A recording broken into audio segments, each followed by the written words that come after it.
You guess who used to work at The Gap? Kanye West. Guess who used to sell hot dogs at the mall? Eva Mendes.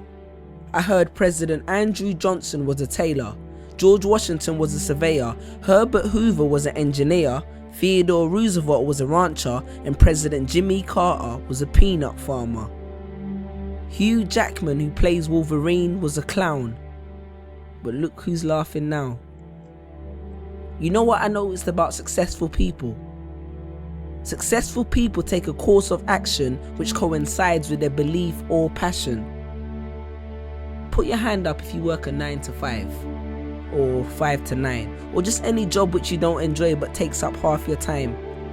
Well, hopefully in a couple weeks, months, days, years time, you'll be able to come back to this video, hear that first line, and keep your hand down. Because how many times have you visualized taking a pen from the manager's desk, or the one the cashier keeps behind the till, the one your supervisor places it strategically in their hair, or the one the security guard keeps behind his ear for extra intimidation, and writing your resignation? Because there's nothing wrong with making an honest living, but be honest, are you honestly living? With this menial job which allows you just to stay afloat, yes, a job, a job, which leaves you just over broke every single month. Living your life just for the weekend, living life just on the weekend, because the other 5 days belong to your manager. You see, there's a big difference between a job and a career. Because in a career, no matter how many hours you work, you do it because it's satisfactory. But in a job, you do it for a salary. Because you're stuck in the rat race. And you know, being stuck in the rat race is one of the biggest of traps, because as a matter of fact, even if you win the rat race, you're still just a rat. See, I understand the need to have a job temporarily, but pursue a career eventually. Because in my job, I used to sell at least 200 shoes a day, and none of that was ever reflected in my pay. One of my colleagues once made the company $5 in 1 month, and you know what he got? An email, a £20 discount voucher, and a complimentary lunch. I'm sure you can relate. But wait, are we still happy with an extra week holiday and a raise in a salary? Perhaps we need more clarity. Let's look at the statistics. Because the Industrial Revolution was beneficial technologically, but it coerced a lot of people into factories for ridiculous salaries to benefit their families, and that shaped people's mentalities exponentially, and essentially it became the norm to work for someone else by the turn of the century. And I could have regurgitated facts and figures to support this, but I choose not to boast. Plus that would give them nothing to write about in the Huffington Post.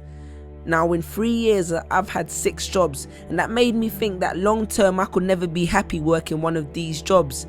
And I used to have a rich uncle called Steve, and they say that apple don't fall far from the tree, so maybe subconsciously I was trying to get one of Steve's jobs.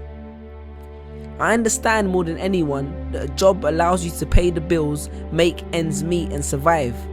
But that's exactly what it is, surviving, not living. I hope you're aware of the difference. It's like when you hear but don't listen.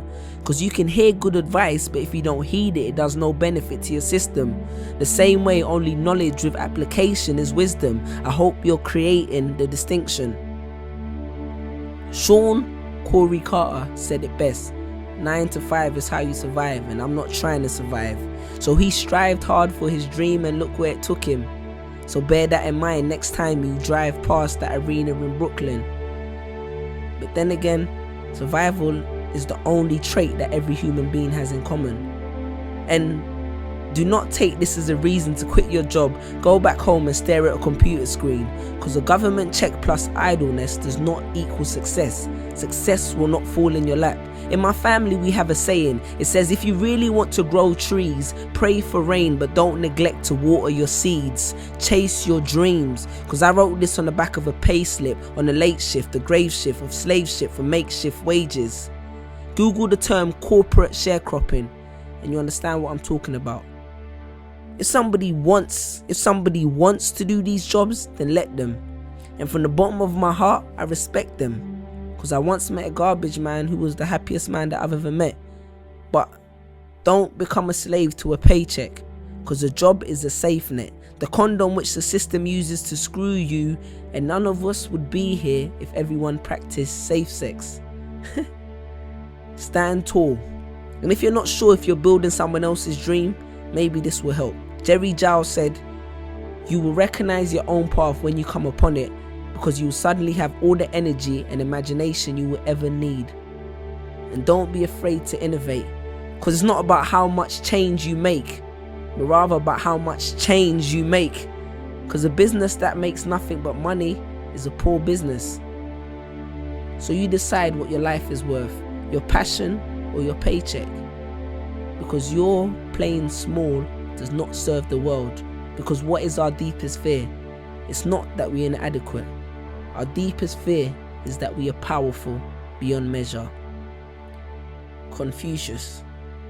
Choose a job you love and you will never have to work a day in your life. Peace.